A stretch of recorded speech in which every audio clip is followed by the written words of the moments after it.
नमस्कार दोस्तों, मैं श्रीदत्त फिर से आप सबका स्वागत करता हूं आपके अपने चैनल द हॉन्टेड रेडियो में। दोस्तों, ज़िंदगी अचानक से कुछ ऐसे मोड़ पे आकर खड़ी हो जाती है कि पूरी ज़िंदगी ही बदल जाती है। अखिल की ज़िंदगी में भी कुछ ऐसी ही घटना घटी कि उसकी पूरी ज़िंदगी ही बदल गई। तो दोस्तों, अपने अपने हेडफोन्स लगाइए और तैयार हो जाइए कहानी सुनने के लिए। तो चलिए बढ़ते हैं आज की कहानी की ओर। 15 साल यूएस में रहने के बाद आखिरकार मैं अपने घर लौट आया था। हमारी कंपनी दिल्ली में एक नया ब्रांच खोल रही थी और मैं ट्रांसफ़र होकर अपने घर दिल्ली आ गया था। मेरा नाम अखिल है और पेशे से मैं एक सिविल इंजीनियर हूँ। मेरी फैमिली में मैं एक लौता लड़का हूँ। घर वापसी के बाद मम्मी पापा सब बहुत ही खुश थे और मैं भी। इंडिया आने के बाद जॉब के साथ साथ मैं खुद का भी एक बिजनेस खड़ा करना चाहता था।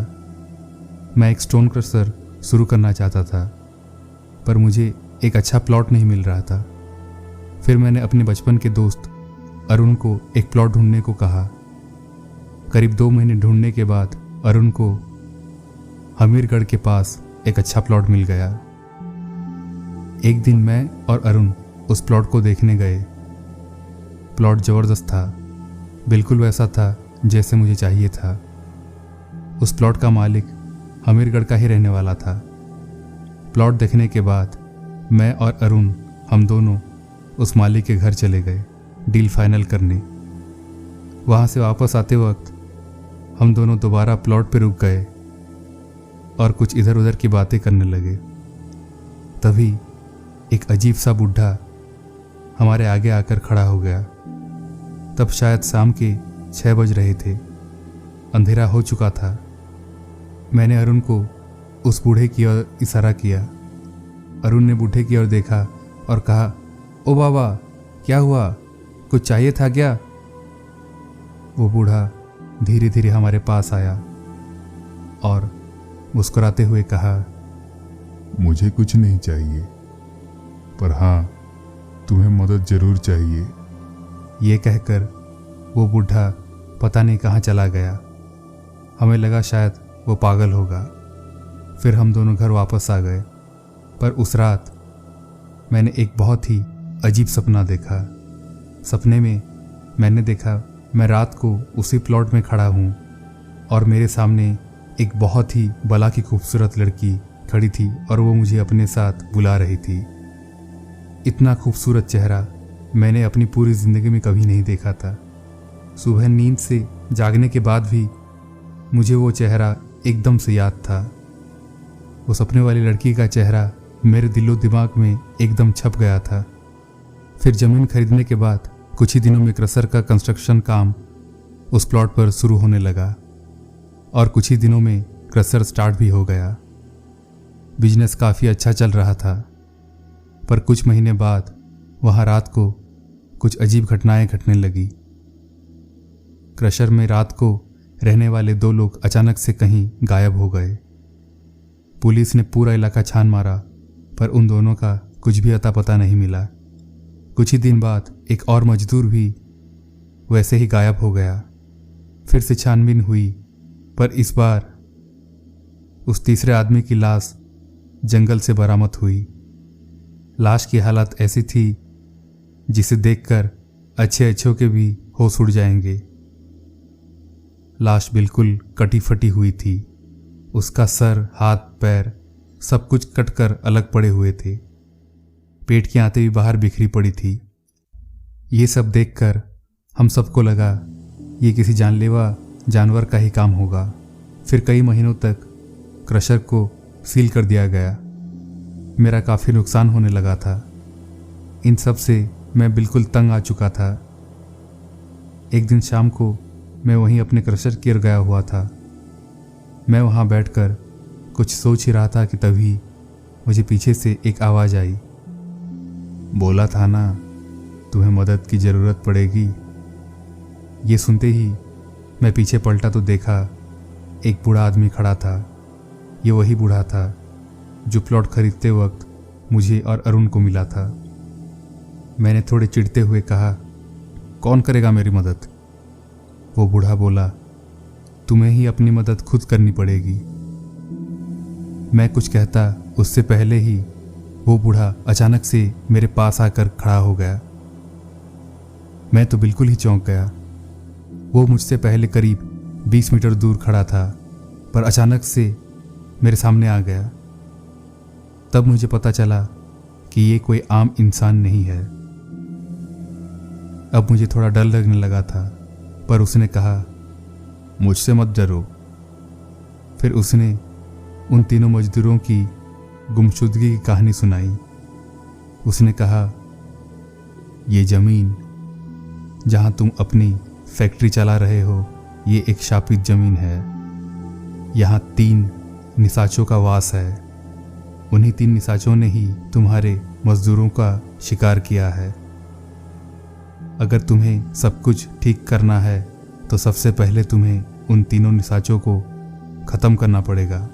ये सब सुनने के बाद कुछ देर तो मैं सन पड़ गया। फिर बाद में मैंने उनसे पूछा, बाबा निशाची मतलब क्या होता है? बूढ़े बाबा ने कहा, निशाची मतलब जो लोग रात को शिकार करते हैं। ये निशाची या निशाचरी किसी भी जानवर का रूप ले सकते हैं। फिर मैंने कहा, बाबा इन्हें मारा जा सकता है? बाबा ने जवाब दिया, दुनिया में हर एक चीज़ का अंत लिखा है, इसीलिए इन्हें भी ख़त्म करना नामुमकिन नहीं है। पूर्णिमा की रात को ये तीनों शेर बनकर शिकार करती है। उसी पूर्णिमा की रात को अगर तुम चंदन की लकड़ी से बने खंजर से इनमें से किसी एक शेर का भी पेट चीर दोगे तो ये तीनों अपने आप ही ख़त्म हो जाएंगे। ये सब सुनकर तो मेरे रोंगटे खड़े हो गए। मैंने कहा, पर बाबा ये मेरे अकेले की बस की तो बात नहीं है। बाबा ने कहा, चिंता मत कर, मैं हमेशा तेरे साथ ही रहूँगा। फिर मैंने बाबा से पूछा, बाबा आपको तो इतना सब कुछ पता है, आप हैं कौन? बाबा ने हंसते हुए कहा, हाँ मैं अघोर हूँ। इतना कहकर वो मेरे आंखों के सामने से ओझल हो गए। ठीक 15 दिन बाद पूर्णिमा की रात आने वाली थी। मैंने चंदन लकड़ी से एक अच्छा खंजर भी बनवा लिया था। ठीक अगली पूर्णिमा के दिन शाम को मैं अपने उसी क्रशर की ओर चल पड़ा। तब करीब शाम के 7 बजे होंगे। चारों ओर अंधेरा हो चुका था। वहाँ की खामोशी और सर्द हवाएं एक भयानक डर का माहौल बना रही थी। मैं धीरे धीरे क्रशर को पार करके जंगल की ओर बढ़ने लगा। तभी मुझे पेड़ों के पीछे से पायल की छनकार सुनाई देने लगी। मैंने डरते हुए पूछा, कौन है वहाँ? कौन है? मेरा इतना कहते ही एक खूबसूरत लड़की झाड़ियों से बाहर आई। उसे देखकर मैं दंग रह गया, क्योंकि ये वही लड़की थी जिसे मैंने अपने सपने में देखा था। वो मेरी ओर देखकर मुस्कुरा रही थी और जंगल की ओर आने का इशारा भी कर रही थी। मैं भी बिना सोचे समझे उसके पीछे पीछे भागने लगा। मुझे तो होश ही नहीं था। मैं भागते हुए कब जंगल के बीचों बीच पहुंच गया था, पता ही नहीं चला। वहां पहुंचने के बाद जैसे मैं दोबारा होश में आया। घने अंधेरे जंगल के बीचों बीच मैं अकेले खड़ा था। तभी मुझे सामने की झाड़ियों से 6 जलती हुई आंखें दिखी। वो आंखें एकदम सुर्ख लाल थी और देखते ही देखते झाड़ियों में से 3 बड़े बड़े शेर बाहर निकले। चांद की रोशनी में वो नज़ारा एकदम जानलेवा था। शायद मैं उन तीनों का शिकार बनने जा रहा था। ये कोई आम शेर या शेरनी नहीं लग रहे थे। ये आम शेर या शेरनियों से काफ़ी ज़्यादा बड़े थे। उन्हें देखकर ही मेरी जान सूख गई थी। मैं डर के मारे हिल भी नहीं पा रहा था। तभी वो तीनों शेर मेरी ओर लपके। मैं तो अपनी मौत साफ साफ मेरे सामने देख ही रहा था। तभी अचानक से मेरा हाथ कमर पे बंधे उस खंजर पे गया। खंजर को पकड़ते ही एक अजीब सी ताकत आ गई थी मुझ में। तीनों शेर मेरे ऊपर कूदने ही वाले थे कि तभी मैंने वो खंजर एक शेर की पेट में उतार दिया। खंजर मारते ही वो तीनों शेर अजीब तरह की आवाज़ें निकालने लगी और देखते ही देखते वो तीनों जल भुन कर वहीं राख में बदल गए। तभी उसी खंजर के अंदर से वही बाबा प्रकट हो गए। उन्हें देखते ही मैं उनके पैरों पर गिर पड़ा।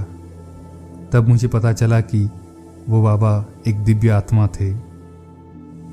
फिर बाबा ने मेरे सर पर हाथ रखा और मेरी आंखें बंद हो गई। जब मेरी आंख खुली तो मैं अपने घर में वापस आ गया था। फिर अगले कुछ ही महीनों में सब ठीक हो गया और मेरा क्रशर भी पहले की ही तरह दोबारा चलने लगा। तो ये थी दोस्तों आज की कहानी पसंद आए तो प्लीज़ लाइक, कमेंट और चैनल सब्सक्राइब तो ज़रूर ही करें। धन्यवाद।